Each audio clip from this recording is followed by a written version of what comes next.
Bismillahirrahmanirrahim. Hamdan wa syukran lillah alladzi an'amana bi ni'matil imani wal Islam.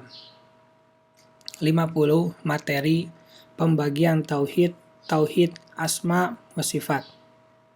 Syekh Muhammad bin Abdul Wahhab berkata, wa a'dhamu ma amarallahu bihi tauhidu wa huwa ifradullahu bila ibadah. Hal teragung yang diperintahkan Allah adalah tauhid, yaitu mengesahkan Allah dalam ibadah.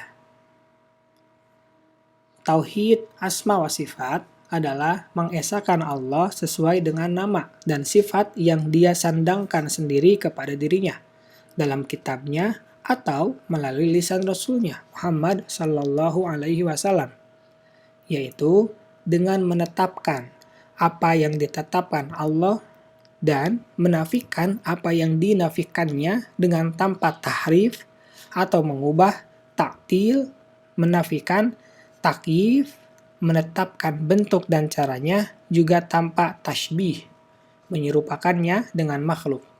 Sebagaimana firman Allah, A'udzubillahi minasyaitonirrajim, laisa kamitslihi syai'un wa huwas samiul basir. Tidak ada sesuatu pun yang serupa dengan Dia, dan Dia yang maha mendengar, maha melihat. Asy-Syura ayat 11. Orang-orang yang melakukan bid'ah dari golongan Jahmiyah dan Mu'tazilah terbagi menjadi beberapa golongan dalam masalah asma wa sifat, yaitu 1. Tidak boleh menyifati Allah dengan wujud atau ada dan adam atau ketiadaan. Karena jika disifati dengan yang pertama, yaitu ada, maka Allah sama dengan yang ada. Jika yang kedua tidak ada, maka Dia sama dengan sesuatu yang tidak ada. Kedua, tidak boleh menyifati Allah dengan penafian dan tidak menyifatinya dengan penetapan. Seperti contoh,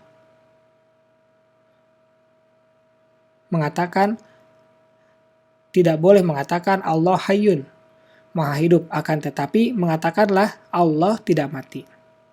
3. Yang ditetapkan untuk Allah hanyalah nama, bukan sifat. 4. Menetapkan nama bagi Allah secara hakiki, dan kami menetapkan sifat-sifat tertentu bagi Allah yang ditunjukkan oleh akal, dan mengingkari yang tidak diterima oleh akal. Mazhab salaf adalah antara ta'til dan tamtsil. Mereka tidak menyamakan atau menyerupakan sifat-sifat Allah dengan sifat-sifat makhluknya. Sebagaimana mereka tidak menyerupakan zatnya dengan zat pada makhluknya. Mereka tidak menafikan apa yang Allah sifatkan untuk dirinya atau apa yang disifatkan oleh Rasulnya. Seandainya mereka menafikan, berarti mereka telah menghilangkan asmaul husna dan sifat-sifatnya yang ulia atau luhur, dan berarti mengubah kalam dari tempat yang sebenarnya, dan berarti pula mengingkari asma Allah dan ayat-ayatnya. Apabila seseorang mengakui tauhid asma wa sifat dan tauhid rububiyah secara sempurna, tetapi ia pergi ke kuburan dan menyembah orang yang di dalam kubur atau bernazar mempersembahkan sesajian untuknya sebagai bentuk mendekatkan diri kepadanya, maka sesungguhnya dia adalah musyrik dan kafir, serta kekal di dalam neraka. Allah berfirman, innahu may yusyrik billah faqad haramallahu alaihil jannata wa ma'wahun nar wa ma lidzalimina min ansar.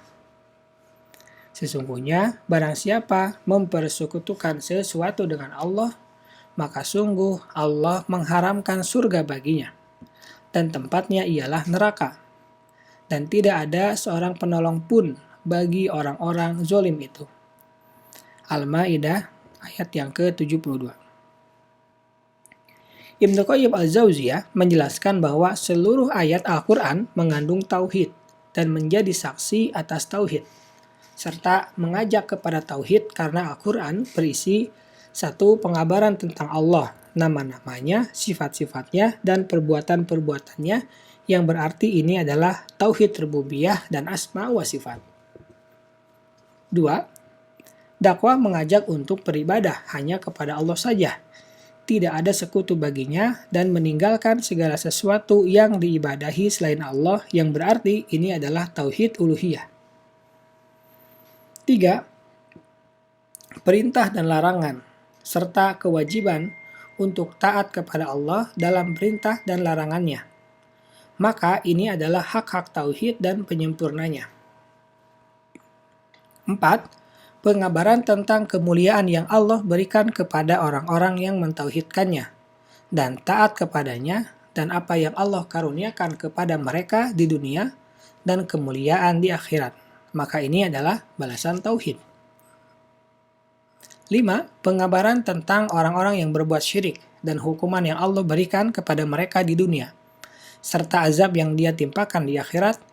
Maka ini adalah pengabaran tentang balasan bagi orang-orang yang keluar dari hukum tauhid.